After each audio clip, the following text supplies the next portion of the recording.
지금 이 방송을 듣고 계신 청취자 여러분, 혹시 지금 완벽한 온도로 맞춰진 쾌적한 방 안에 앉아 계신가요? 너무 덥지도 않고 또 너무 춥지도 않은 그런 평화로운 상태 말이죠. 네, 맞아요. 피부에 닿는 공기가 그저 편안하게 느껴지는 그 완벽한 고요함. 그런데 여러분, 우리가 무심코 누리는 그 평화로움 이면에 사실은 건물 스스로가 외부 자연과 벌이는 아주 치열하고, 굉장히 복잡한 수학적 전투가 숨어 있죠. 네, 그 전투가 숨어 있다는 사실을 알고 계셨나요? 오늘 저희가 준비한 심층 분석의 미션이 바로 이 보이지 않는 세계를 파헤치는 겁니다. 우리가 일상적으로 참 당연하게 여기는 그 쾌적함이라는 게 결코 단순한 우연의 산물이 아니거든요. 그럼요. 여러분의 등 뒤에 있는 그 콘크리트 벽, 그리고 천장 위를 지나는 배관 속에서는 지금 이 순간에도 수많은 데이터가 움직이고 있습니다. 정교한 계산과 극한의 날씨를 예측하는 건축공학의 결정체가 맹렬하게 작동하고 있는 거죠. 그래서 오늘 여러분이 제공해주신 건축설비 냉난방 부하 관련 전문 자료들을 바탕으로 깊이 있는 탐구를 해보려고 합니다. 건물이 도대체 어떻게 숨을 쉬고 에너지를 계산해서 우리를 편안하게 해주는지 그 뼈대를 해체해 볼 텐데요. 아주 흥미로운 주제입니다. 저는 오늘 이 막 방배라고 복잡한 공학 용어들을 여러분의 일상생활에 빗대어서 알기 쉽게 풀어내는 약간 열정적인 가이드 역할을 맡았습니다. 그리고 저는 그 번역된 개념들이 도대체 왜 필요한지, 또 이 데이터들이 건물 전체의 에너지 최적화에 어떤 거대한 의미를 갖는지 그 맥락을 짚어드리는 역할을 하겠습니다. 좋습니다. 단순한 수식풀이를 넘어서 우리가 머무는 공간을 바라보는 새로운 시각을 공유해 드릴 텐데요.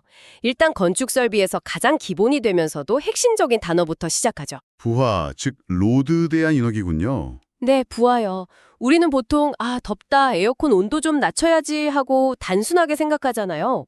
그런데 건물의 입장에서는 이 열을 처리하는 과정이 꽤 입체적인 3단계로 나뉘어 있더라고요. 맞습니다.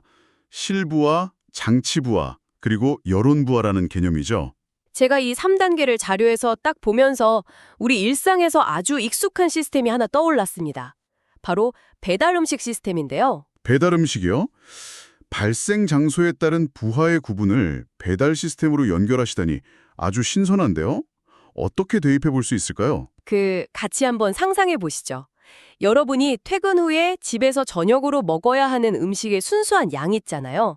딱 내 배를 채우는 데 필요한 그 정량. 네, 그게 첫 번째 단계인 실부하가 되는 거군요. 정확합니다. 룸 로드라고 하죠. 우리가 설정한 실내 온도, 예를 들어 22도를 유지하기 위해 이 방 안에서 직접적으로 제거하거나 공급해야 하는 순수한 열량입니다. 아주 직관적이네요. 우리가 실제로 그 공간 안에서 소비하는 몫이니까요. 그렇다면 그 음식을 우리 집까지 가져오는 과정이 두 번째가 되겠네요. 맞아요. 한겨울에 오토바이로 배달을 하다 보면 음식이 식을 수도 있고 반대로 여름엔 차가운 음료에 얼음이 녹을 수도 있잖아요. 그렇죠. 이동 중에 손실이 발생하니까요. 그래서 식당에서는 우리가 먹을 양에 더해서 보온이나 보냉 포장에 신경을 쓰거나 양을 약간 더 넉넉하게 잡아야 합니다. 자, 이제 이 부분을 자세히 풀어보죠. 이게 바로 장치부와 시스템 로드입니다. 방 안의 실부하를 해결하기 위해서 공족이나 덕트를 통해 공기가 이종하게 되는데 그 과정에서 발생하는 열의 손실이나 획득을 말하는 거군요. 맞습니다. 심지어 송풍기 자체가 돌아가면서 생기는 마찰열까지 전부 떠안아야 하는 시스템 전체의 짐인 거죠. 완벽한 비유입니다. 덕트나 배관이 길어질수록 배달 거리가 멀어지는 셈이니 장치 부하는 당연히 커질 수밖에 없겠죠. 그럼 자연스럽게 마지막 세 번째 단계는 그 배달 음식을 쉴 새 없이 만들어내야 하는 식당의 주방 전체가 되는 겁니다. 네, 수많은 배달 주문을 소화하기 위해서 식당 주방의 가스레인지와 대형 오븐들이 뿜어내고 또 감당해야 하는 총체적인 에너지. 그게 바로 여론부와 플랜트 로드인 거죠. 건물 지하 깊숙한 곳에 있는 거대한 보일러나 냉동기, 그리고 배관망 전체에 걸리는 최종적이고 가장 무거운 부하입니다. 이걸 다시 생각해보면 정말 놀라운 일이에요. 그렇죠. 우리가 방 안에서 온도를 딱 1도 낮추는 그 가벼운 행동 하나가 건물 심장부의 거대한 플랜트를 깨우는 엄청난 나비 효과를 일으키고 있다는 뜻이니까요. 여기서 우리가 더 큰 맥락을 연결해보면 이 열을 다룰 때 건물이 상대해야 하는 적이 단순히 온도 하나만이 아니라는 걸 알 수 있습니다. 그 자료에 나와 있던 표 부분 말씀이시죠? 네, 제공해주신 문헌의 표들을 분석해보면 부하를 계산하는 거의 모든 항목 옆에 두 가지 알파벳이 꼬리표처럼 따라붙습니다. 바로 S와 L이죠. 저도 그 부분을 유심히 봤거든요. S는 현열을 뜻하고 L은 잡열을 뜻하잖아요. 정확합니다. 현열은 sensible heat, 잡열은 latent heat죠. 온도계 농금으로 직관적으로 보이는 게 현열이라면 눈에 보이지 않게 숨어서 습도를 쥐락펴락하는 녀석이 바로 잡열인 거고요. 맞아요. 온도는 그대로인데 물이 수증기로 변하거나 수증기가 물로 변할 때 출입하는 열입니다. 여름철에 실내 온도가 아무리 20도로 낮아도 습도가 80%라면 우리는 결코 쾌적하다고 느끼지 못하죠. 끈적거림, 불쾌지수 엄청나잖아요. 그렇죠. 벽이나 창문을 뚫고 들어오는 뜨거운 열기, 즉 현열을 막아내는 것도 벅찬데 방 안에 있는 사람들이 숨을 쉴 때마다 내뿜는 수증기나 땀까지 전부 계산해야 하니까요. 심지어 화분에서 증발하는 수분까지 전부 자멸부하로 계산해서 에어컨이 빨아들여야 한다니 대단하죠. 여름에 에어컨 실외기 쪽 배관에서 물이 뚝뚝 떨어지는 이유가 바로 방 안의 자멸을 맹렬하게 짜내고 있다는 증거입니다. 결국 냉방이라는 건 단순히 공기를 차갑게 하는 게 아니라 이 S와 L 두 마리 토끼를 동시에 잡는 고도의 제습 과정인 셈이네요. 그렇습니다. 그래서 환기 부하를 계산하거나 사람이 많이 모이는 극장, 회의실 같은 공간을 설계할 때는 이 자멸 부하의 비중이 기하급수적으로 커집니다. 자, 그럼 이렇게 꼼꼼하게 부하를 다 모았다고 칠 때 기기의 크기는 어떻게 결정해야 할까요? 여기서 아주 중요한 딜레마가 발생하더라고요. 장비 용량 산정 방식에 대한 딜레마죠. 청취자 여러분도 한번 상식적으로 생각해 보세요. 1년 중 가장 미친 듯이 덥고 습한 8월의 어느 한낮, 혹은 가장 살인이 날 것 같이 추운 1월의 한파주의보 발령일을 기준으로 기기 크기를 정해야 하지 않겠습니까? 보통은 최악을 대비하라는 게 생존의 기본이니까요. 넉넉하게 정해야 마음이 편하잖아요. 누구나 직관적으로는 그렇게 생각합니다. 하지만 실제 건축공학의 세계에서는 그런 완벽주의가 오히려 최악의 비효율을 낳게 됩니다. 그게 참 역설적이더라고요. 설계 기준들을 살펴보면 즉 TAC 설계 조건이라는 개념이 핵심으로 등장하는데요. 만약 1년에 단 하루 이틀 찾아오는 100% 극한 조건을 기준으로 최대 부하를 산정하면 기계의 용량이 터무니없이 커져버립니다. 전에 딱 한 번 명절에 온 가족이 모인다고 평소에 혼자 출퇴근하는 아빠가 45인승 대형 버스를 구입하는 꼴이네요. 정말 딱 맞는 비유네요. 45인승 버스를 혼자 몰고 다니면 기름값도 엄청나고 주차도 힘들잖아요. 건물도 마찬가지입니다. 초기 설치 비용이 천문학적으로 뛰는 건 둘째치고 기계 효율이 떨어지겠네요. 맞습니다. 평소에는 기계가 제 용량의 10%도 발휘하지 못하고 꺼졌다 켜졌다를 반복하며 털털거리게 되죠.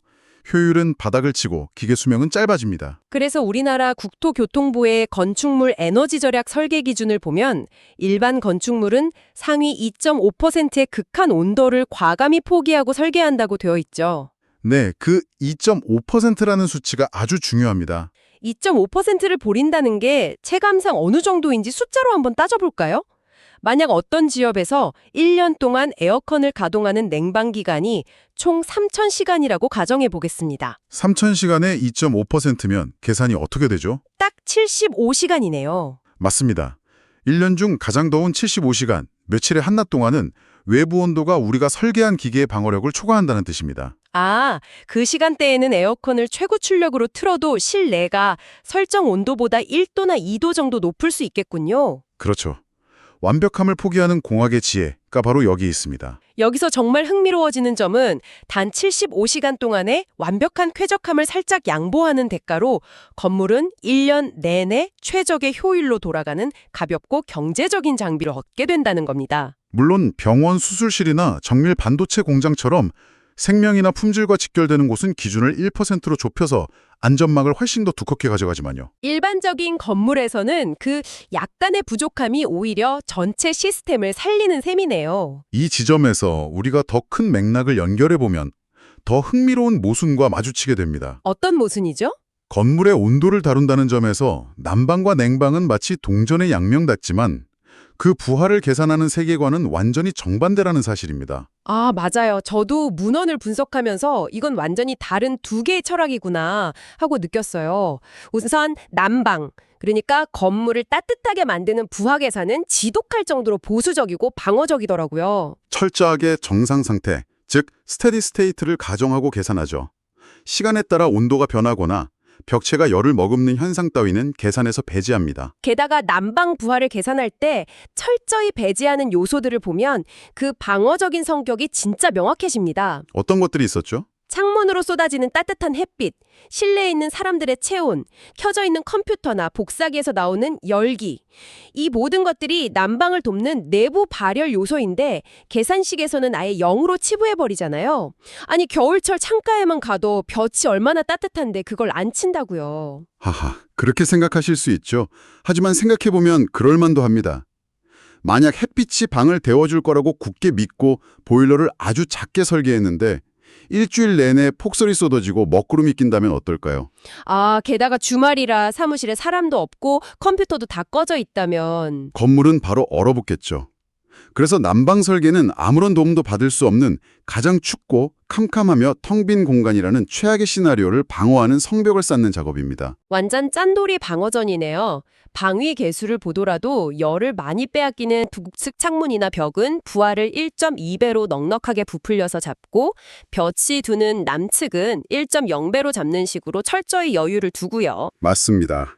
그리고 난방 설계에서 꼭 짚고 넘어가야 할 개념이 하나 더 있죠. 예열 부하 말씀이시죠? 픽업 로드? 네, 한겨울 주말 내내 보일러를 껐다가 월요일 아침 출근 시간에 맞춰 차갑게 식어버린 건물을 단숨에 데울 때 들어가는 열입니다. 콜드 스타트를 할 때 들어가는 엄청난 추가 에너지를 말하는 거죠. 자료를 찾아보니 설계 권장 사항으로 이 예열과 배관의 열 손실을 합쳐서 대략 13% 정도의 여유를 두라고 명시되어 있더라고요. 그렇다면 반대로 냉방부하의 세계는 어떨까요? 난방이 묵직하고 정적인 방어전이라면 냉방부하는 사방에서 공격해오는 적들과 싸우는 고도의 동적인 체스 게임과 같습니다. 난방과는 다르게 철저히 비정상 상태, 언스테디 스테이트를 다뤄야 하니까요. 네, 외부 온도가 변하는 대로 건물이 즉각적으로 반응하는 게 아니기 때문입니다. 저 이 대목이 정말 인상적이었어요. 여름철 한낮에 두꺼운 콘크리트 벽이 뜨거운 태양열을 마치 스펀지가 물을 빨아들이듯 흠뻑 머금잖아요. 이걸 추결이라고 하는데 벽이 그 열을 실내로 뱉어내는 시간은 해가 가장 쨍쨍한 오후 2시가 아니라 몇 시간이나 훌쩍 지난 저녁 무렵이 될 수 있다는 거죠. 정확히 그 지점입니다. 열이 벽체를 통과하는 데 걸리는 그 시간차, 즉 딜레이를 계산해내지 못하면 에어컨 설계는 완전히 실패하는 거잖아요. 과거에는 이 복잡한 열의 이동을 계산하는 것이 수학적으로 엄청난 난제였습니다. 그래서 그 방대한 수식을 풀기 위해 TFM, 즉 전달함수법 같은 정교한 개념들이 등장한 거고요. 옛날에는 컴퓨터도 없었을 텐데 기술자들이 이걸 어떻게 다 계산했나 몰라요. 그래서 실무에서는 사람이 직접 계산기를 두드릴 수 있도록 CLTD니 SCL이니 하는 단순화된 방식들이 개발되기도 했고요. 맞습니다. 게다가 냉방 계산에서는 난방과 정반대로 방 안의 모든 열기를 끝까지 추적하죠.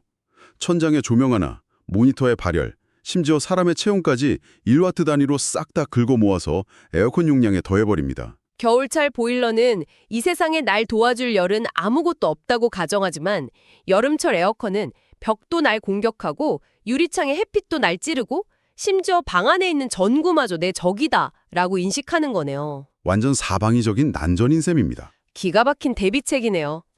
그런데 결국 이 모든 치밀한 계산이 현실에서 완벽하게 작동하려면 아주 치명적인 전제 조건이 하나 필요하지 않나요? 어떤 조건이죠? 바로 건물의 벽이 뚫려 있으면 안 된다는 거죠. 여기서 우리가 공기의 유출입 문제를 다루지 않을 수가 없습니다. 자연스러운 연결입니다. 외부 공기가 안으로 들어오는 현상을 두고 우리는 환기와 침기를 엄격하게 구분해야 합니다. 청취자 여러분, 이 두 가지는 결과는 비슷해 보일지 몰라도 의도는 하늘과 땅 차이입니다. 환기는 벤틸레이션이죠. 우리가 맑은 공기를 마시고 이산화탄소를 배출하기 위해 의도적으로 창문을 열거나 환풍기를 돌리는 겁니다. 건강을 위한 통제 가능한 공기 교환이죠. 반면에 침기는 인필트레이션입니다. 문틈, 창틀, 벽의 미세한 크랙을 통해서 통제되지 않은 공기가 교활하게 스며들어오는 현상입니다. 한겨울에 창문 틈새로 솔솔 들어오는 그 기분 나쁜 황속바람 겪어보셨잖아요. 그게 바로 침기입니다. 이 침기량은 앞서 우리가 강조했던 현열과 잡열부와 모두를 폭발적으로 증가시키는 주범입니다. 특히 습기를 머금은 여름철 침기는 에어컨의 제습 부하를 감당할 수 없게 만들죠. 그래서 건물이 얼마나 틈새 없이 기밀하게 지어졌는지를 측정하는 게 현대 건축의 필수 코스가 되었잖아요. 그걸 시각적으로 가장 잘 보여주는 게 바로 블로워 도어 테스트고요. 네, 블로우더 테스트 장면을 보면 꽤 인상적이죠. 정말요. 현관문에 붉은색 방수 천막 같은 걸 딱 씌워놓고 그 한가운데에 거대한 비행기 프로펠러 같은 선풍기를 설치해 두잖아요. 마치 건물 전체에 거대한 진공 청소기를 대고 압력을 가하는 느낌이랄까요? 인위적으로 건물 내부와 외부에 50파스칼이라는 강한 압력 차이를 만들어내는 겁니다. 그리고 그 압력을 견디지 못하고 건물의 미세한 틈새로 새어나가는 공기의 양을 측정하는 거죠. 패시브 하우스 기준을 보니까 이 50파스칼의 압력을 가했을 때 1시간 동안 건물 전체의 공기가 빠져나가고 들어오는 환기 횟수가 단 0.6회 이하여야 한다고 하더라고요. 네, 0.6 ACH 이하여야 하는 아주 엄격한 기준입니다. 시간당 0.6회 이하, 50파스칼이라 되는 압력으로 바람을 막 불어넣는데도 그 정도밖에 공기가 안 샌다면 평상시에는 사실상 바늘구멍 하나 없이 완벽하게 밀봉된 거나 다름없는 거네요. 침기가 잡히면 에너지 낭비가 획기적으로 줄어들 수밖에 없죠. 자, 그럼 이제 우리의 시선을 한번 크게 전환해 볼까요? 지금까지 우리는 택트 2.5% 같은 극한의 상황을 가정해서 장비의 최대 크기를 결정하는 최대 부하에 몰두했습니다. 장비 용량을 정하는 과정이었죠. 하지만 건물이 다 지어지고 나면 건물주나 안에 사는 사람 입장에서는 기계 크기보다 훨씬 뼈저리게 다가오는 현실적인 질문이 하나 남습니다. 그렇습니다. 1년 동안 내는 전기세랑 가스비가 도대체 얼만데? 바로 이거잖아요. 그렇습니다. 장비를 고르기 위한 순간적인 최대치 계산이 끝났다면 이제는 장기전, 즉 1년 동안 누적해서 소비할 에너지의 총량을 예측하는 기계보아의 세계로 진입해야 합니다. 피리어드 로드군요. 1년, 그러니까 8,760시간 동안의 날씨 변화와 태양의 움직임, 사람들의 출퇴근 패턴을 전부 고려해야 한다는 건데 이걸 도대체 어떻게 계산하나요? 요즘이야 에너지 플러스나 이퀘스트 같은 정밀한 동적 시뮬레이션 프로그램들이 컴퓨터로 1년치를 통째로 돌려버리죠. 그런 첨단 툴이 없거나 좀 더 직관적인 수치가 필요할 때는 어떤 방식을 쓰나요? 과거 기상 데이터를 활용하는 훌륭한 고전적 해법들이 있습니다. 대표적인 것이 빈 방식과 도일, 즉 디그리데이 방식입니다. 빈 방식은 외기온도 발생 시간에 에너지 소비량을 곱하는 방식이더라고요.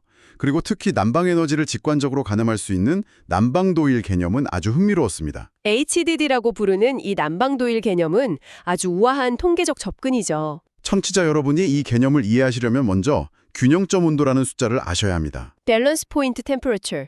보통 이 온도를 18도로 설정한다고 되어 있던데요. 네, 이 18도라는 기준이 왜 나왔는지를 아는 게 중요합니다. 우리가 겨울철에 방 안에서 편안함을 느끼는 실내 설정 온도는 보통 20도에서 22도 사이입니다. 그런데 왜 22도가 아니라 18도가 기준일까요? 방 안에는 보일러 외에도 열을 내는 존재들이 있기 때문입니다. 여러분의 체온, 천장의 조명, 켜져 있는 컴퓨터와 냉장고가 내뿜는 내부 발열들이 실내 온도를 대략 3도에서 4도 정도 자연스럽게 올려줍니다. 아, 그러니까 바깥 외기 온도가 18도까지만 유지되어도 건물은 보일러를 켜지 않고 스스로 22도라는 열적 균형을 이룰 수 있다는 뜻이군요. 정확합니다. 그래서 18도가 기준선이 되는 겁니다. 그러면 계산이 아주 명쾌해지네요. 그러니까 이 모든 게 무슨 의미일까요? 만약 오늘 바깥의 일평균 기온이 10도였다면 균형점인 18도에서 10도를 뺀 8도만큼의 온도 차이가 발생하죠. 네, 이 8이라는 숫자에 하루, 즉 1일을 곱해서 8도일이라는 값을 얻어냅니다. 만약 내일 한파가 닥쳐서 외기 온도가 영하 2도로 떨어졌다면요? 18도에서 영하 2도를 빼니까 차이가 20도가 되죠. 그럼 내일은 20도일이 적립되는 겁니다. 그렇게 1년 365일 매일매일 18도와의 차이를 계산해서 차곡차곡 누적한 총합, 그 숫자가 바로 그 지역의 1년치 난방도일이 되는 겁니다. 아주 직관적이네요. 그래서 어느 지역의 난방도일 수치가 3,000이고 다른 지역이 5,000이라면 5,000인 지역이 겨울이 훨씬 춥고 길어서 난방 에너지를 그만큼 더 많이 쓰겠구나 하고 한눈에 파악할 수 있는 겁니다.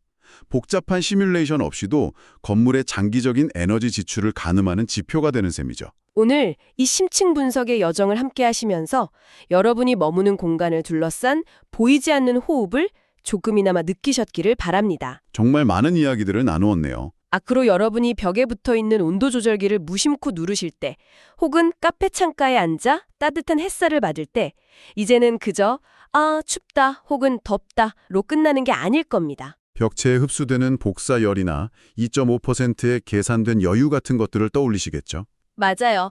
18도라는 균형점을 바탕으로 이 거대한 구조물이 지금 이 순간에도 여러분의 쾌적함을 위해 은밀하고 치열하게 일하고 있다는 걸 체감하시게 될 겁니다. 우리가 파헤친 지식들을 종합해보면 공간은 단순히 비어있는 상자가 아니라 에너지와 확률, 그리고 자연의 법칙이 팽팽하게 교차하는 무대라는 것을 알 수 있습니다. 정말 멋진 표현이네요. 이 지점에서 오늘 다룬 자료를 바탕으로 여러분 스스로 한 번쯤 상상해 볼 만한 흥미로운 화두를 하나 던지며 마무리하고 싶습니다. 오, 좋죠. 어떤 상상인가요? 오늘 자료에 따르면 냉방부하에는 컴퓨터나 인체의 발열이 철저히 계상되지만 난방부하에서는 안전을 위해 이를 무시한다고 했죠.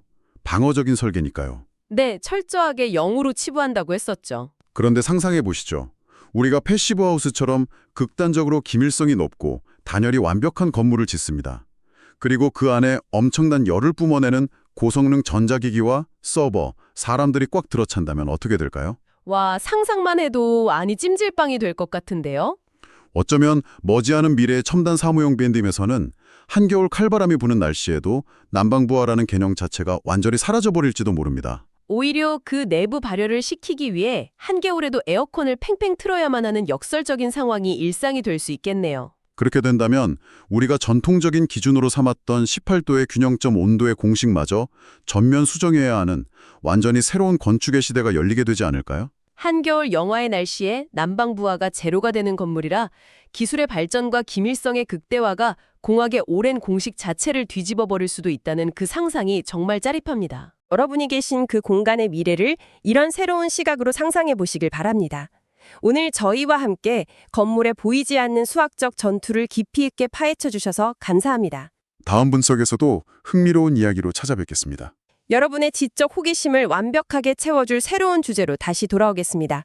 지금까지 오늘의 심층 분석이었습니다.